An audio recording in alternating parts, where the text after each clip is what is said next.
శవాల ముందు చిల్లర ఏరుకునే బ్యాచ్ ఉంటుంది చూడండి, అలాంటి బ్యాచ్ వైసీపీ పార్టీలో ఉందన్నమాట. అందులో మరి ముఖ్యంగా శవాలు వెళ్తే చాలు ఇలాగా పేలాలు ఏరుకునేదానికి చిల్లర ఏరుకునేదానికి వచ్చేసే మహాతల్లి ఎవరన్నా ఉంది అంటే అది రోజా.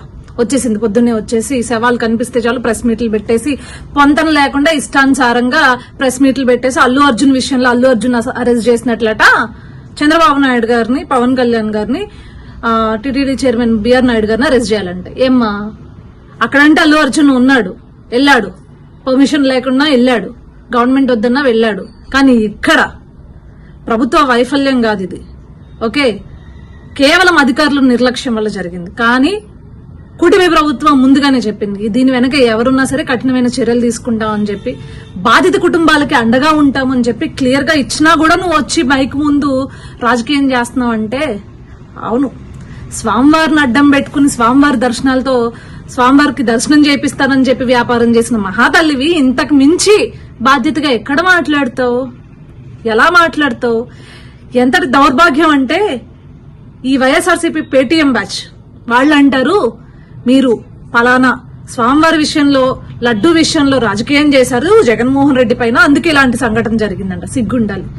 బాధిత కుటుంబాలు పాపం చేశారా? ఎవరిపైన కక్షని ఎవరిపైన వెళ్ళగెక్కుతున్నారు? బాధిత కుటుంబాలని పరామర్శించాల్సింది పోయి ఆ బాధిత కుటుంబాలు పాపం చేశాయని చెప్తున్నారా మీరు?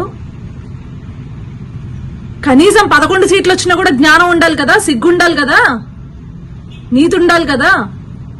ఈ రోజు జరిగింది ఒక ఇన్సిడెంట్, కానీ మరి గత ప్రభుత్వంలో జగన్మోహన్ రెడ్డి పరిపాలనలో రూయా హాస్పిటల్లో తిరుపతిలో, ఇదే తిరుపతిలో 11 మంది చిన్నారులు చనిపోతే అది ఎవరి వైఫల్యం, ఎవరి నిర్లక్ష్యం? మరి మీ నిర్లక్ష్యమే కదా, దానివల్లే కదా చనిపోయారు 11 మంది చిన్నారులు. డైరెక్ట్ గా ప్రభుత్వ నిర్లక్ష్యం వల్ల చనిపోయారు వాళ్ళు.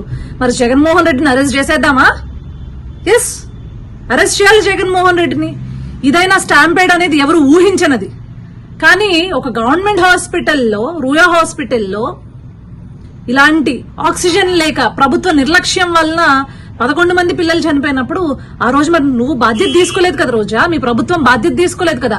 కానీ మీలాగా బాధ్యత తీసుకోవాలని ప్రభుత్వం కాదు ఈ కూటమి ప్రభుత్వం.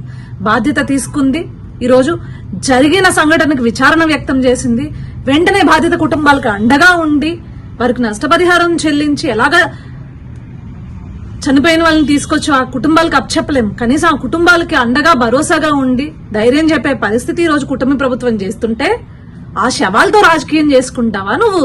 సిగ్గు లేకుండా స్వామివారి దర్శనాలను వ్యాపారం చేసి కొండపైన వ్యాపారం చేసిందానివే నువ్వు, ఎంతకన్నా తెగించగలవు. నీలాంటి దాన్ని పక్క రాష్ట్రం తమిళనాడుకి కాదు, పక్క దేశాలు తరిమి కొడితే రాష్ట్రాలు దేశాలు సుభిక్షంగా ఉంటాయన్నమాట.